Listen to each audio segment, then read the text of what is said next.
V9 news ધારી ચેનલમાં આપનું હાર્દિક સ્વાગત છે। જોઈએ આજના મહત્વના સમાચાર। ધારી તાલુકાના માણાવાવ ગામની સીમ વિસ્તારમાં માનવભક્ષી વન્યપ્રાણીનો હુમલો, બાળકનું મોત। ધારી તાલુકાના માણાવાવ ગામની સીમ વિસ્તારમાં રામકુભાઈ વલ્કુભાઈ વાળાની વાડીમાં મજૂરી કામ કરતા ઈશ્વરભાઈ કટારાનો દીકરો ધવલ ઉંમર વર્ષ 5ને વન્યપ્રાણી દ્વારા હુમલો કરવામાં આવ્યો। આજે એક હૃદયવિદારક ઘટના બની છે। માનવભક્ષી સિંહને એક નિર્દોષ બાળક પર અચાનક હુમલો કર્યો હતો। સિંહણના હુમલામાં બાળકને ગંભીર ઈજાઓ પહોંચતા તેનું કરુણ મોત થયું હોવાનું જાણવા મળ્યું છે। આ બનાવની જાણ થતાં ગામમાં શોક અને ભયનો માહોલ છવાઈ ગયો છે। ઘટનાની માહિતી મળતા ગામના લોકો મોટી સંખ્યામાં ઘટના સ્થળે દોડી આવ્યા હતા।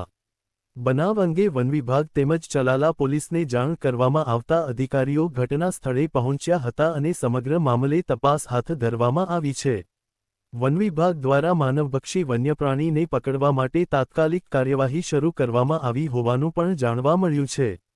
આ ઘટનાને કારણે માણાવાવ તેમજ આસપાસના ગામોમાં ભયનો માહોલ જોવા મળી રહ્યો છે। સ્થાનિક લોકોએ વનવિભાગ પાસે હુમલાખોર સિંહણને વહેલી તકે પકડવા માંગ કરી છે। બનાવની ગંભીરતા સમજીને વન વિભાગની ટીમ દ્વારા 3 પિંજરા મૂકીને ગણતરીની કલાકોમાં સિંહણને ઝડપી લીધી હતી।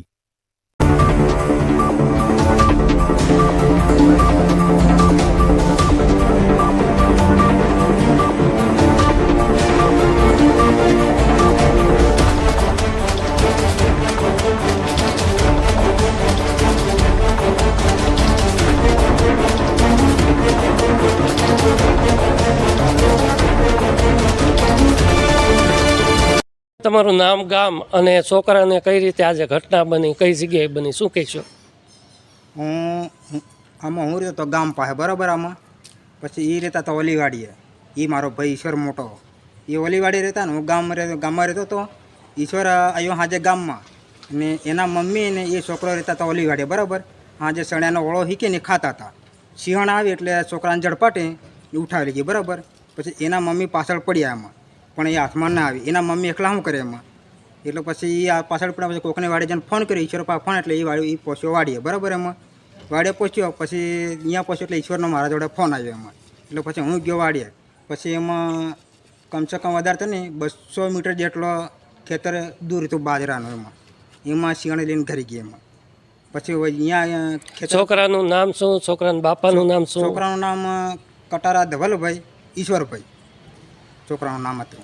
તમારું ગામ કયું છે? અમારું ગામ ઘાણીખોટ।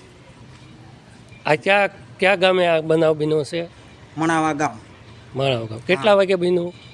કેટલા વાગ્યા? લગભગ 7:30 કે 7:30-8ના ગાળામાં એટલામાં હે લગભગ। ઓકે।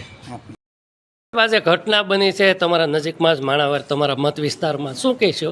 મારા વિસ્તારમાં માણાવા ગામે જે સિંહણે એક હુમલો કર્યો છે ને 5 વર્ષના બાળકને ફાડી ખાધું છે, એને આજરોજ દવાખાને લઈને આવ્યા। એટલે મને ફોન આવ્યો એટલે હું આજરોજ દવાખાને હાજર છું।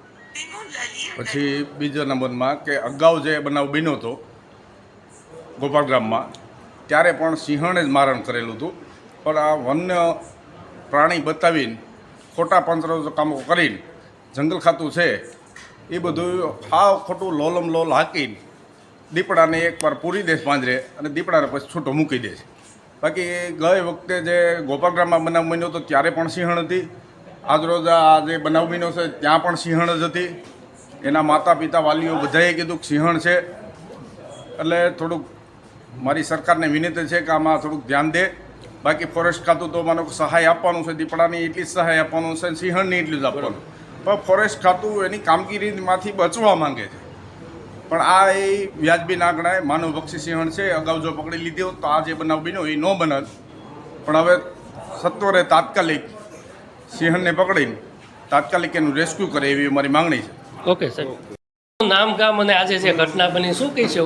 જયરાજભાઈ પ્રમુખ ચલાલા નગરપાલિકા। આજે મને જ્યારે ટેલિફોનિક જાણ થઈ કે અમારું બાજુનું ગામ એટલે માણાવાવ રામકુભાઈ વલ્કુભાઈ વાળા એમની વાડી ઉપર પરપ્રાંતીય મજૂર ધવલભાઈ ઈશ્વરભાઈ કટારા, જે બાળકની ઉંમર 5 વર્ષ હોય, સાંજના સમયે વાડીએ ભાગ્યું રાખીને એ લોકો રહેતા હોય તો વન્ય પ્રાણીએ હિંસક હુમલો કરતા 5 વર્ષના બાળકનું દુઃખદ અવસાન થયું છે અને હોસ્પિટલ ખાતે એમની આગળની કાર્યવાહી ચાલી રહી છે. અમને ટેલિફોનિક જાણ થતાં અમારી ટીમ સાથે ડૉક્ટરો સતત અહીંયા ઉપસ્થિત રાખ્યા અને ફોરેસ્ટ વિભાગની ટીમ, પોલીસ વિભાગની ટીમ બધા અહીંયા ઉપસ્થિત હોય અને વન વિભાગના ઉચ્ચ અધિકારીઓ પણ ઘટના સ્થળે પહોંચી ગયા હોય.